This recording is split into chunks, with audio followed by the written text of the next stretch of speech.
Look, my absolute apologies there. I don't actually know how long I wasn't recording for. So I was talking about turning up at the Nantian Temple, and we're going to see a taiko drumming show with some workmates who were going to this Nantian Temple. They had 5-star accommodation. We're going there for the reason that these guys are ex-Navy, well past retirement age, very, very ocker, very, very hard-working sort of citizens, and they just wanted the 5-star accommodation. They just saw it as cheap accommodation that would be near the venue that we're going to see some taiko drumming, and booked it that accordingly. And I've turned up at this Buddhist temple, and I qualified that my background is purely Christian at this point. We've driven our car in, and on the way in we've seen 3 animals that typically aren't seen together. It was a snake, a cat, and a duck, all within a couple of metres of each other near a little pond in the centre of a donut that you drive around in to pull up at the accommodation. And I really hope that the other recording went right up to, and I already said that, and therefore you can see how difficult it is for me to say facts that we know need to be said, but when drawing upon memory and just saying stuff versus stream of consciousness where the story flows and is much more natural. You might just learn something about my process and why these videos go for so long, or are the way they are. But anyway, we're at reception, and I'm saying to the receptionist, what's going on out there? Like, are they domesticated? Like, and I think they acknowledge that, look, the monks don't really like us feeding the cat, but, and this guy, he was one of the few people on the entire location that he was for a job and he wasn't necessarily aligned with the spiritual practice. And he was just like, oh yeah, but maybe I feed a little bit of food to the cat, so maybe the cat's hung around. But regarding the snake and the duck, I mean, and here's the cat, and the cat wasn't like old and therefore immobile. Like, the place just had this natural, peaceful energy. Okay, in case anyone's not reading between the lines, right? This place just had this natural, peaceful energy, and everything just got along well together. Don't know how that happened, but there might have been something to it. And yeah, my background in terms of stories I'd heard. So in Sydney, our so-called capital, according to the rest of the world, Canberra is actually technically our capital. You might have just learned something, but Sydney is. We've got this part down opposite the bay, right? So Sydney is capital cities generally turn up, and it's one of the worst things about society is that wherever the best, most healthiest, most fertile land is, that civilizations start at, because it's good for farming and it's good for living. Due to the nature of population, suburban sprawl, if you wish, and we build up, and all of a sudden there's no commons, there's no all that good fertile land is now buried under concrete, and then we do everything further afield. So it's weird the way societies come together, and this part of my pitch maybe is that the lack of planning probably doesn't do us right. We probably need to do a total overview and do better planning if doing something that's going to be more cost effective and better for everybody. And that is a significant fundamental of my pitch. But again, it's a total thing. I've just got to keep giving you nuggets and work off a bunch of nuggets, and then we'll just go critical mass launch. We all get a greater vision together, hopefully, and maybe then we all want to run out to our own individual local politicians and say, hey, this is really relevant, and we need our country to get on board with that, because they actually want to make a large amount of money available to our country to prop us up. So do it for your own selfish reasons. Save your society, save everyone and lead them towards happiness just by the nature of taking away crazy stresses that aren't needed right now. Anyway, getting back to Sydney and this beautiful park, one of the few bits of greenery left from the original city structure, and it's got all these beautiful sandstone walls, probably made horrendously through convict labour, and it separates the harbour from the park, and these sandstone walls go really, really high up from where the bay is, the ocean is, and maybe in crazy weather when the wind's buffeting in a certain direction, eels get out of the water, and they get in the park, and they go up and they go to ponds. And so the circle of life is that the parent ducks eat the baby eels, and the big eels eat the baby ducks. And I don't know how old I was when I heard that. I was probably in my 20s, but my mouth just went like it just conceptually one of those animals or the other would be more peaceful in my mind. And it turns out no, at any given point in our life cycle, we're probably violent to something else in ways that we're not aware of. We just have complete innocence to ourselves, or we see certain animals. I got the cat back on my lap now, so I can get my notes back. Yay. Look, I'll stick to the video now, because we've been going that. I might put them in the video another day, who cares? This notion of being at the Nantian Temple. Okay, so I'll flesh that out, because I talk about right vocation, right? So I learned a little bit about the Triple Gem ceremony. It was actually happening on the weekend that we were there, and I learned a little bit. And so it was actually a little bit difficult for my employers. This goes back to the first video. When I went back to being a receptionist at Zen Holiday Village, all of a sudden I had this attitude of I'm not going to serve alcohol to anyone, because in terms of abusing our bodies, or we kind of don't want to do that. And so aligning myself with something that wasn't in alignment with people's betterness was like, and maybe I was just being a prick, maybe I was just trying to raise cultural awareness in others or something. It's just like, because we had 3 or 4 staff members at the front of house, it didn't matter, me being the only person who didn't hand a bottle of alcohol over to our customers. You remember they're on holidays, but we're a small holiday village in the middle of nowhere. We probably moved 3 bottles of alcohol in an entire week. It wasn't like I was having to constantly say to people, they can serve you. Like there was no difficulty to it. But it was one of my many promotions. And so this comes down to one of these Buddhist premises, which is no waste, right? So this is me being a difficult employee. This is the point of my story, and that's why the Nan Tien Temple got mentioned at all. But I want to talk about relationship with my direct inline manager, and if somebody can remind me, I've done this once in another video and it worked out well. So okay, you same person, far out. That's good, isn't it? They're useful. Everyone wake up, pay attention. That person's doing well. They're helping me. Nan Tien Temple, I was out there with these sailors and they were drinking, and this is just a purely fun story, there's no purpose, but I'll make it super short because of that. We come home from our night out watching our venue, taiko drumming, and one of the guys knew lots of the musicians, and so there was a chance there to sort of hang out backstage, if you will, and there's a lot of drinking involved. But at the end of the night, these guys, and I'm not drinking, but these guys have come back late as anything, and the gates, right, so around this Buddhist temple there's this gate, and there's a late night bell that you ring to get in, and these guys drunk as anything, and the first monk that probably answered the phone was just like, I don't know what you're talking about, and just wasn't going to answer. And it must have been through persistency. These drunk bastards just kept persisting, going, no, let us in, kind of thing. And I'm so embarrassed, man. We all get in, and the next morning I can only imagine how many people sort of looked at us in a funny light. But I think out of penance there, I joined in. There was an opportunity. The latest texts that were coming out of Zen culture that needed to be translated to English, and the latest English translations of said texts were there, so that we could interpret said words. And it was the role of the governing body there, which was like a nun and a monk, had come down, and one of the receptionists who technically just worked there. And myself, I got to join in, and I'm spiritual as, right? I'm like, how do you get people to like widen their periphery? How do you get people to be more soft, possibly to other people's cultures? But these were Zen thoughts, and I for years had a Huang Po book for Zen breakthroughs, if you will, always in my pocket. Best book I've ever kept on me daily. Probably the only book I've ever kept on me daily, but best book I've ever kept on me daily. That's a true fact. And so this ability to join in as a group, and reflect on these words and come up with pointful ways to sort of reflect on something in a Western mindset where you might garner something from it. I thought, I can't believe this receptionist gets paid, and part of his job is to do this, right? So I go back to my receptionist job, and I've got a fiance, I've got a young partner that we're trying to do well in the world. And all of a sudden, I want to move, right? I want to do a job working at this temple, and it's so far down the road that it means moving away from my friends and my family. It's like, well, I'm totally happy in the job I've been doing here at this holiday park, and it doesn't pay very much, but it's always been happy. I've always felt at the end of each week I'm getting paid money for nothing. But if I could ramp that up and add a spiritual element to my workplace as well, that's just inconceivable. I was in, right? So for the first time in my life, I grew a backbone and was quite willing to say to my management, that this aspect of the job isn't necessarily serving me, and most peons who work in workplaces, they don't have that attitude. We have this attitude of, oh no, look, I don't want to stir the waters, I want to be the easy stuff here, I don't want to be the next one that gets the cut, if ever the belt needs to get tightened. So having grown a backbone, going, oh look, if I lose this job, it's okay, I'm going to go to Wollongong, and I'm just going to keep applying for a job at that temple until I can get that job, if it ever turns up. I had a path in play, and so therefore I had this backbone. And I say to the boss, I can't work with my direct inline manager. First time in my life, I got a backbone, and I didn't want to go over my manager. That's not what an inline manager's for. That's if anybody has ever worked in a workplace, you know that if you've got a grievance with another staff member or something, you always go to your one-up.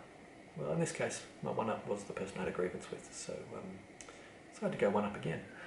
And that was basically as high as it went. You know, there was 2 or 3 people, and they were in the room together when I went in, and I basically said it's sort of me or that, or the other person. And they'd given me, at this point, 2 or 3 promotions. And after this other person, look, I don't want to give the story away, but I probably got 5 promotions in the time I was working in that place. I never went for front office manager. In fact, I refused it when it was offered. Yeah, I made it clear that no, I'm a team member, and everyone else has worked here longer than me, like ethics.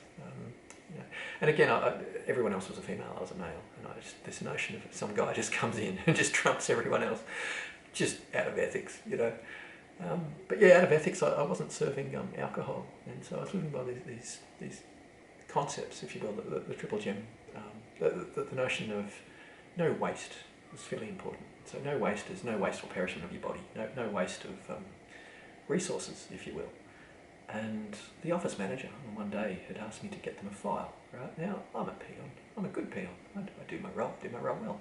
I love learning in my role. I love learning to do things better. And the office manager, it was just an exercise in power, as it turned out. I didn't realise this when they were asking, but they gave me all these implicit directions, or explicit directions, if you will, saying, look, do this, go over there, go to this, go to that drawer, go to this, get that folder, and bring it to me. You know, some context.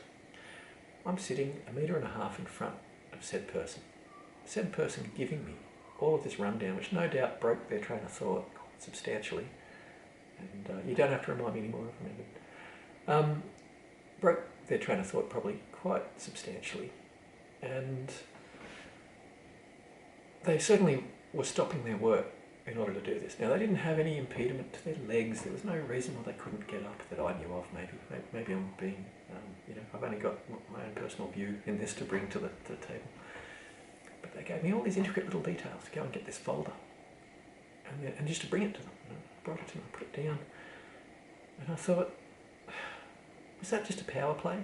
Because I was in the middle of doing stuff. I had a phone call, I had to code some details into the computer for a booking, and I'd worked call centres, so I was really good at multitasking, but I was also fairly good at knowing that I can take another call after a call. I didn't have to keep a customer on a call while I put details in, and if I could free up a customer, that might have led to their happiness quicker. So I just was like, yeah, thank you very much, got it all. I needed a couple of notes on paper sometimes to make sure, appropriate details, like phone numbers might be able to be slotted in the appropriate screens. It didn't matter, I could do that after the effect, but generally there's a little bit of focus. We've got a short-term memory of about 30 seconds where either we can encode something to long-term memory, or we can deal with it and address it and then move on in our life. And so I was in that process of my 30-second after a phone call moment, and they'd obviously heard me hang the phone up, thinking I was available.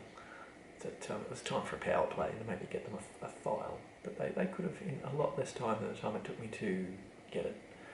And here's the thing, if I'd ever needed to do that role again, if it was training, if it was practical and I could do it again, then I was trained, and that time was practical. But it was not a situation that was ever going to be called on me ever for again, ever. Like it couldn't have been. Even if I needed to get another folder, it would have been a specific folder. It would have been in a specific different location, and there was no part of the training that I'd been given that was relevant to either my role or anything. So I was like, that was a power play, and that was the case. This one person in the office was the antisocial person. Everyone else was really social, really got along as a team, really really great. But there's one person who, and this is me learning that early in my life, that the people who seek out the power and climb to it are often hurt individuals who seek out power for a reason. And it might be they were bullied at school, whatever. But we're going to elect healthy authority figures. We're going to have the governing board be people that might be able to channel laughter. I don't know. But are capable of being a full, capable human being at the very least, and maybe not have these maniacal needs to put certain effects in play. So in this instance, I had to go to management and say, look, guys, I don't know if you're aware of this, but on the weekend we went up to, a couple of the boys and I went up to Natian Temple, and I had a chance to learn a little bit about Buddhism. And their whole society is propped up by these 3 simple precepts, and one of them is no waste. And I think it'd be beneficial. Most businesses have this notion of a paperless office or whatever. So, on the concept of no waste, we can also have waste in the form of ministerial waste. And I kept it short. It was a 2-minute spiel. Not all my spiels go for 30 minutes. And I explained to them that this notion of waste at an office level, I'm not sure what was going on, but if that was a power play or whatever, in future just put me on shifts when that person isn't on. And they're like, well, that's your manager, that's the person who assigns you shifts. Well, okay, well then just tell them to assign me shifts when they're not on. And I don't know how that conversation went, but apparently that lady was demoted to being equal to the rest of us, and she'd obviously bullied us all for years. I was fairly new to the job, but she'd obviously bullied all the other girls for so long that the notion of being a peer or equal to them wasn't going to work out for her. So she technically wasn't fired. She was possibly demoted or a position made redundant. We didn't necessarily need an office manager, I don't know. Apparently we did. The management then spoke with me. But it's all good. It was. I was a bit surprised the next time I came into shift that I want to say a name. Maybe it's a cathartic release to just let it out of my system. But yeah, no longer worked there, that person. So yeah, look, we need, because my video's already run out once, and my apologies for having to make this another two-parter, and especially due to my lack of being able to connect them together at this point in time. I'd like to think that if I had some working technology that was powerful enough, I might fire up something like YouTube Studio, and yes, I know that can work through a window on a consumption device, and that therefore the computational power is actually on remote machines, and that I can have a dumb terminal, and that I can still do that level of editing. But presently it requires installing software, and maybe I just a bit stubborn perhaps. Not always, but just regarding some IT things maybe. But I don't need to stop the creative process of making these videos in order to make these videos better. That's a task down the track once my initial task has been achieved.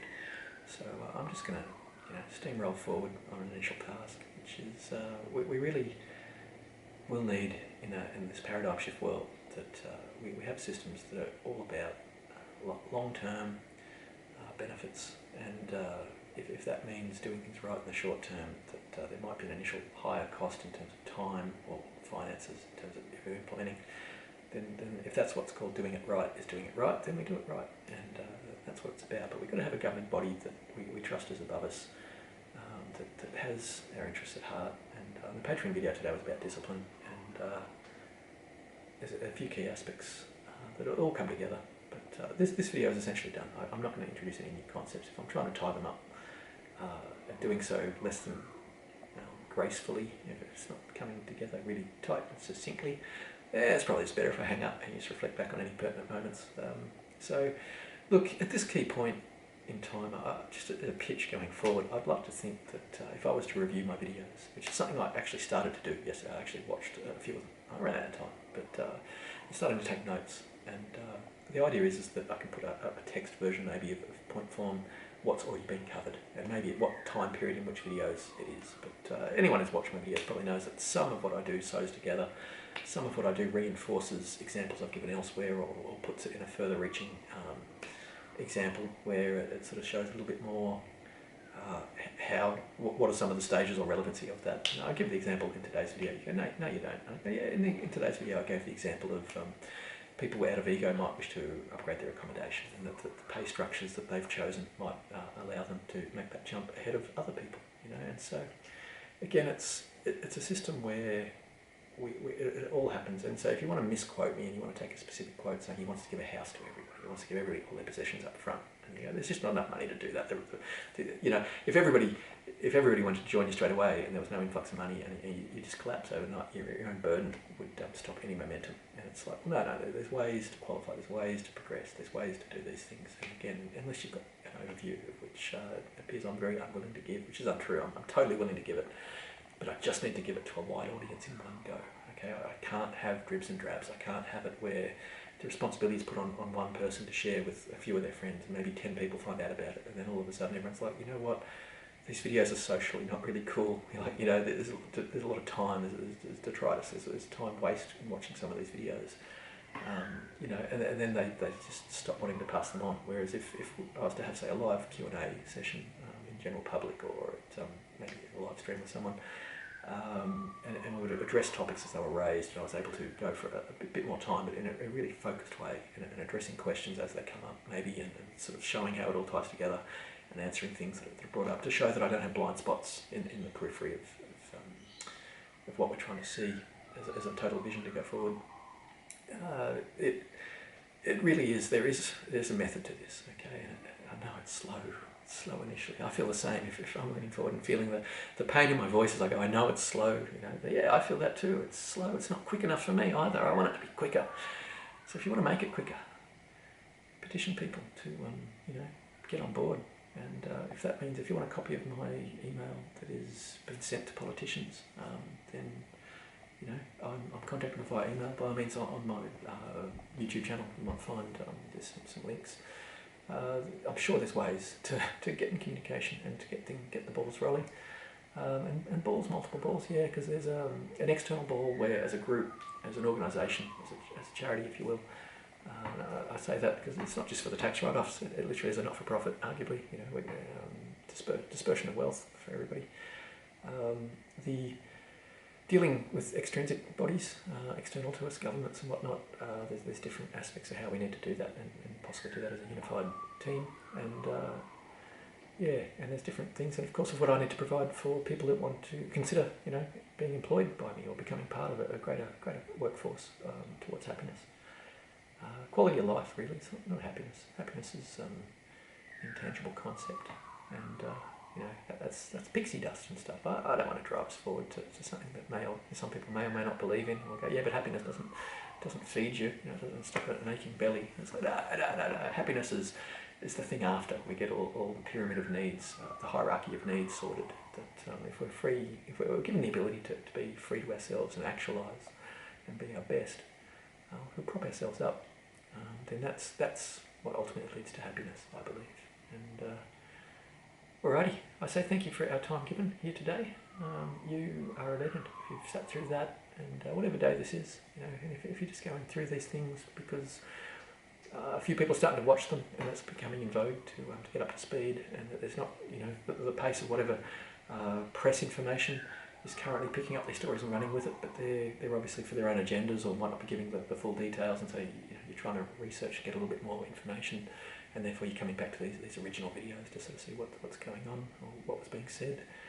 Please, get on board and possibly hear that my words need to be set in context, because there's certainly a lot of cut and paste you could do of me that would paint me as being, multi-religioned and an anarchist or something. I don't know, but none of these things. No, I think anyone who watches these videos would actually know. And that's what it comes down to: have context. But look, happiness abounds. Well wishes with.